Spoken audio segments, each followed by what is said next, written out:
Ya, saudara sekalian, sebenarnya ini seringkali kita dengar. Sebenarnya Yesus kalau berfirman tidak hanya menjawab secara langsung apa yang dilakukan. Tidak menentang secara langsung apa yang tidak berkenan.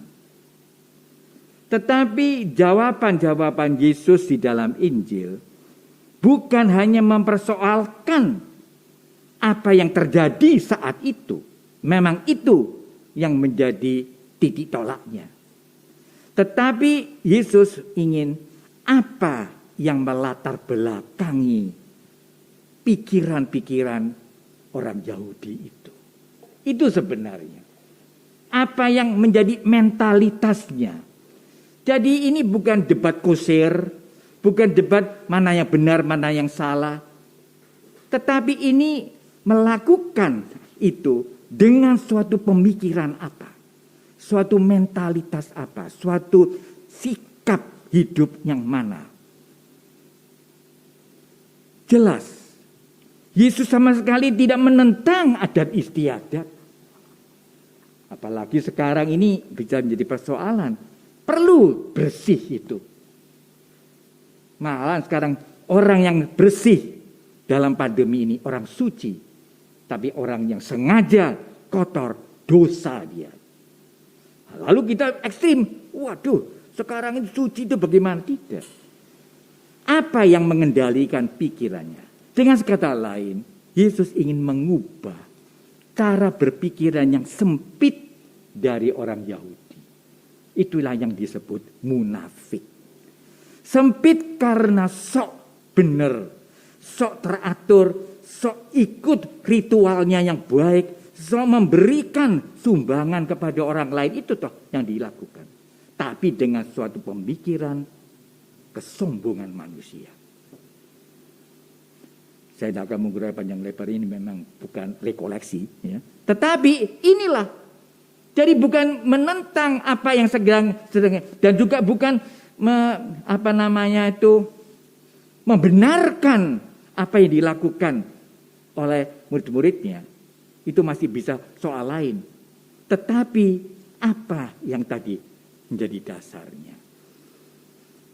Karena itu adat itu tidak boleh bertentangan dengan kehendak Allah.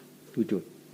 Adat itu adalah suatu bentuk bagi manusia itu harus hidup secara sopan, secara sehat, secara bertanggung jawab.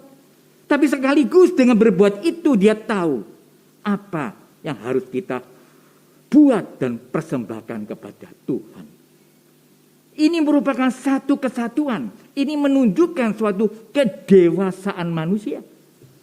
Makanya kita duduk tengah. Jadilah orang Katolik 100%, jadilah orang Indonesia 100%. Itu tidak berarti 200%. Tapi siapa yang menjadi orang Indonesia yang 100% itulah dia seorang Kristiani yang dewasa. Bagi orang yang beragama Kristiani. Tapi bagi orang agama lain, ya itu tanggung jawab mereka. Dan pasti mereka juga seperti apa yang diinginkan. Maka marilah saudara sekalian, sebenarnya hal ini bukan hal yang baru. Tetapi mungkin bisa menjadi luntur.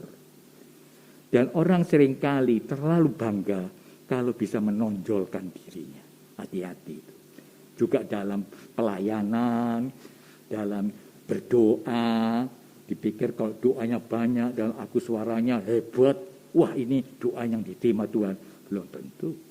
Tak tahu itu wewenang Tuhan. Tapi kita harus memberikan sebaik mungkin. Semoga saudara sekalian kita makin didewasakan dengan pandemi ini.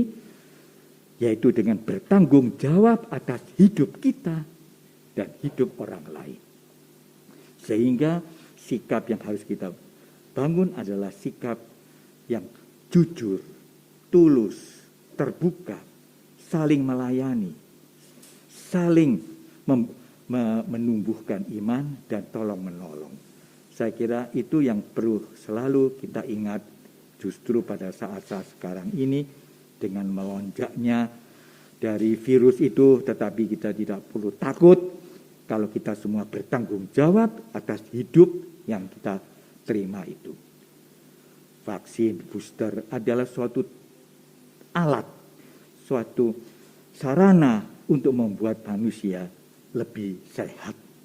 Kalau kita menjalankan protokol ini dengan penuh rasa tanggung jawab. Dengan sikap inilah kita merayakan Ekaristi Kudus. Amin.